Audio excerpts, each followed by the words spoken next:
Pemirsa, nama Alfian Syah Bustami alias Komeng mendadak viral pada pemilu 2024. Pasalnya, foto Komeng yang terpajang di surat suara DPD RI dianggap nyeleneh. Jika para calon anggota berpose dengan gaya formal dengan setelan jas, sebaliknya Komeng justru berpose dengan gaya kocak dan lucu, yakni dengan kepala miring dan mata melotot. Sontak saja foto Komeng dalam surat suara menjadi perhatian para pemilih hingga viral di media sosial. Banyak para pemilih yang tertawa melihat foto Komeng hingga akhirnya memilihnya. Lantas benarkah Komeng memang sengaja memasang foto dengan pose lucu demi mendulang suara? Komeng itu malah suka nyeleneh gitu kan, orangnya memang seperti itu. Ya tampil apa adanya gitu, dengan wajah yang seperti itu. Ya mungkin nggak ada niat apa-apa, bahwa emang itunya jiwanya memang seorang komedian. Dia menampilkan jati dirinya yang sebenarnya seperti itu. Dan itu nggak dipermasalahkan sama KPU.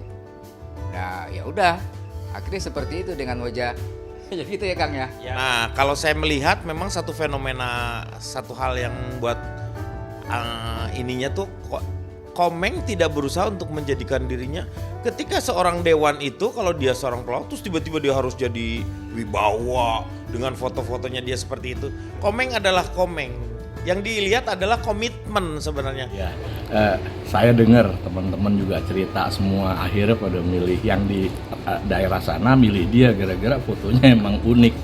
Fotonya unik, tapi masalah Uhuy baru denger nih. Semua bilang Uhuy begitu nomornya dia. Pinter Komeng, yakin pasti dapat. Sukses untuk Komeng. Tak hanya dalam penghitungan suara-suara di beberapa TPS, saat nama Komeng dibacakan, para petugas KPPS dan warga pun langsung berteriak uhuy yang menjadi ciri khas Komeng. Nomor 49. Komeng.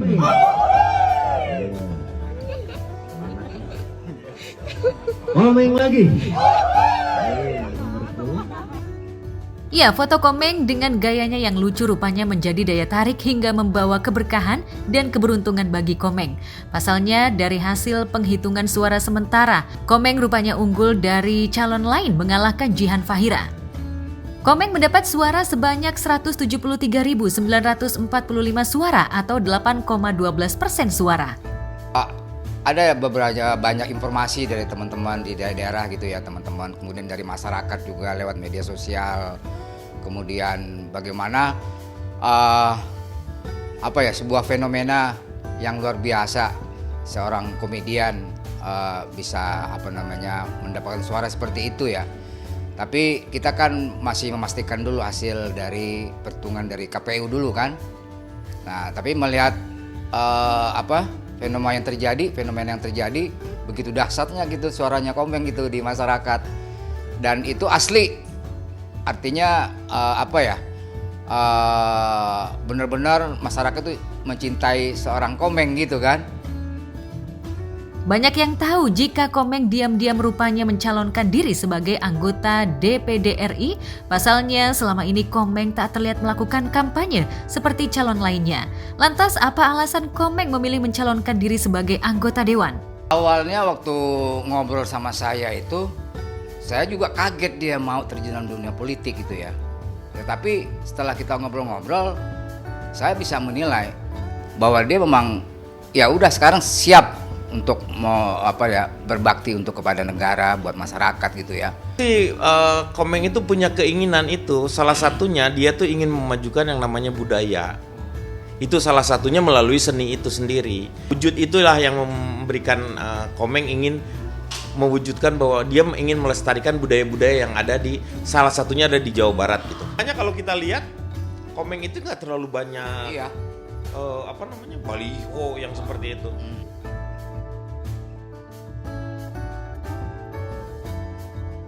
Sementara itu, tak kalah mencetak viral, seorang bayi di Palestina ditemukan dalam keadaan hidup pasca terjebak dalam reruntuhan bangunan selama 37 hari.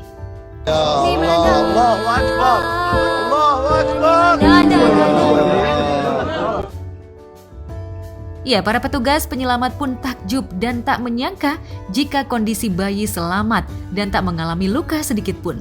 Para petugas pun sontak melafazkan zikir dan rasa syukur atas mukjizat dari Allah yang telah menyelamatkan sang bayi. Video ini pun tentu saja membuat netizen terharu dan tak menyangka jika bayi yang sudah lama berada di dalam reruntuhan bisa selamat. Ini mungkin salah satu bentuk kasih sayang Allah ya, karena kalau misalnya kita lihat rasanya nggak mungkin manusia aja memang diberikan biasanya kalau misalnya dia nggak minum selama kalau nggak salah 3 hari berturut-turut misalnya, itu dia akan dehidrasi luar biasa dan akhirnya dia bisa meninggal gitu. Tapi ada seorang bayi yang bisa 37 hari dia tetap bisa bertahan di tengah reruntuhan. Kalau menurut pandangan aku itu sebuah mukjizat sih. Dan menjelaskan kalau sebenarnya Allah itu bisa menyelamatkan kita dengan berbagai cara yang mungkin kita nggak pernah coba tahu gitu.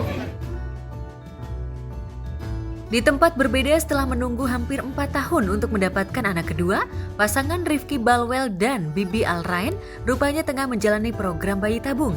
Keduanya baru saja menjalani proses ovum pick up atau pengambilan sel telur.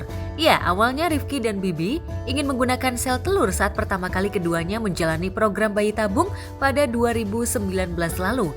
Namun embrio yang tersisa hanya tinggal 1 dan setelah dicoba untuk diproses ternyata gagal. Lantas benarkah bayi tabung kali ini akan berhasil? Jadi aku sama istri sama Bibi lagi mau mencoba program buat bayi tabung lagi buat adiknya Kazim ya, Enda ya. Dan kemarin kita baru aja proses namanya ovum pick up atau ovarium pick up, ovum pick up ya namanya ya, OPU sebutannya gitu. Jadi pengambilan sel telur gitu. Nah pengambilan sel telur dan kemarin alhamdulillah memang dapatnya lumayan banyak dari yang pertama ya, Nda ya. Mudah-mudahan rezeki, doain teman-teman pemirsa semua, mudah-mudahan kita bisa punya anak lagi ya, Nda ya. Insyaallah ya. Sukses dari awal lagi gitu. Karena yang kemarin sisa embrio tinggal 1, kita coba proses dan ternyata belum rezeki gitu ya. Gagal. Pasangan ini rupanya memang benar-benar concern untuk bisa menjalani program bayi tabung. Keduanya pun bahagia lantaran dari proses ovum pick up sel telur yang dihasilkan cukup banyak dan berharap embrio yang dihasilkan pun banyak hingga proses bayi tabungnya nanti berhasil. Ya pasti kita kan gimana ya namanya proses bayi tabung ini kan memang harus concern banget kita dari vitamin, dari suntik hormon buat planning. Iya harus concern lah, maksudnya kan kita ngerjainnya juga harus hati-hati gitu. Dan karena menurut kita udah saatnya, jadi kita mulai lagi dari awal dan alhamdulillah kemarin hasilnya cukup membuat happy buat pertama-tama Indah. Mudah-mudahan nanti jadi sel telur dapatnya lumayan banyak dan doa kita adalah dapat embrionya pun juga banyak gitu. Iya, jadi banyak tabungan embrionya. Bagi Rifki yang sudah memiliki 2 anak laki-laki, kali ini dirinya berharap bisa mendapatkan anak perempuan. Bibi pun rupanya memiliki harapan yang sama agar bisa mendapatkan anak perempuan. Lantas apa saja pantangan dan yang harus dijalani Rifki dan Bibi selama menjalani program bayi tabung? Doa kita sih, doa aku ya terutama sih pengen, kan anak udah 2 cowok gitu kan, jadi pengen pengen anak cewek. Cuman sedikasinya juga sih. Yang penting sih kita sehat, ibunya juga sehat. Gitu ya. Milih sih.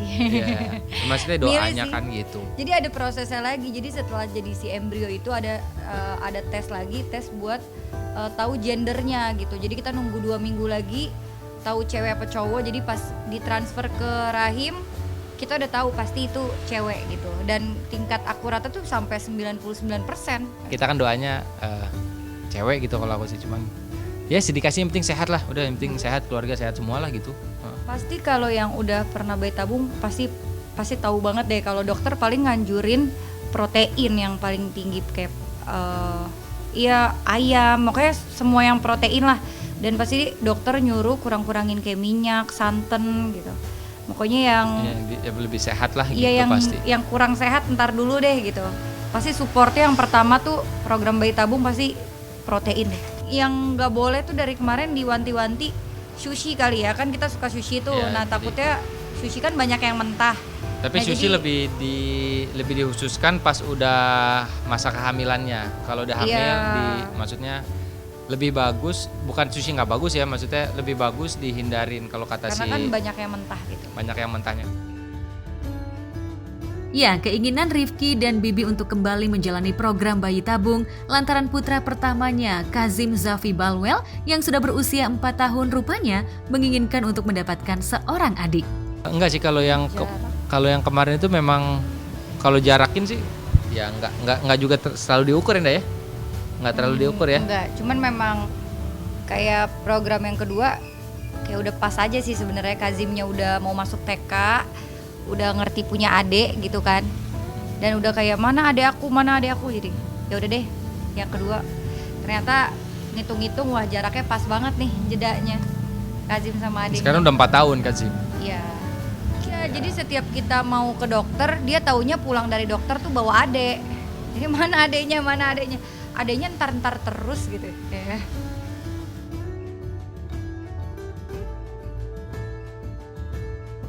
Berbeda dengan Rifki dan Bibi, musisi dan penyanyi Denny Caknan rupanya tengah dibuat cemas lantaran sang istri Bella Bonita harus dilarikan ke rumah sakit pasca 8 hari melahirkan anak pertamanya karena Bella mengalami demam.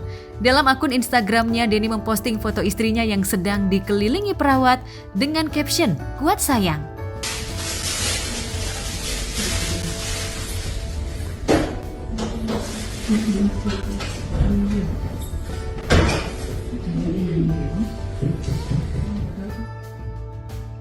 Tak hanya itu, dalam unggahan lainnya Denny pun menulis pesan untuk sang istri.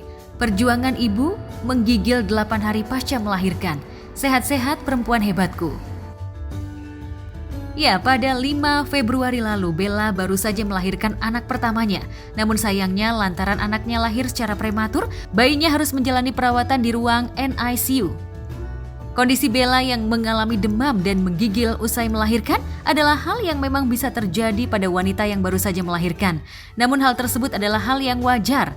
Pengalamannya aman-aman aja, alhamdulillah, tidak sakit, terus terencana juga. Jadi ya alhamdulillah sih nggak ada masalah apa-apa. Enggak. Tapi Alhamdulillah semuanya aman, selesai operasi juga aman. nih ya, kalau melahirkan normal, aku habis melahirkan normal pagi, siangnya aku udah jalan, sorenya tamu lagi nengok ke aku lagi beli somai di depan rumah sakit, udah jalan. Jadi aku bisa lebih maksimal ngurusin bayinya karena langsung disakit, langsung kayak bisa baik-baik aja. Tapi pas sesar, apalagi sesar aku yang keempat, Allahu Akbar, sesar kelima ya, sesar ketiga waktu lahiran anak kelima, pulihnya lama banget, bisa sampai sebulan. Mau berdiri kadang-kadang salah posisi sakit, terus gerak salah dikit atau batuk atau ketawa dikit sakit gitu. Jadi recovery-nya jauh lebih lama.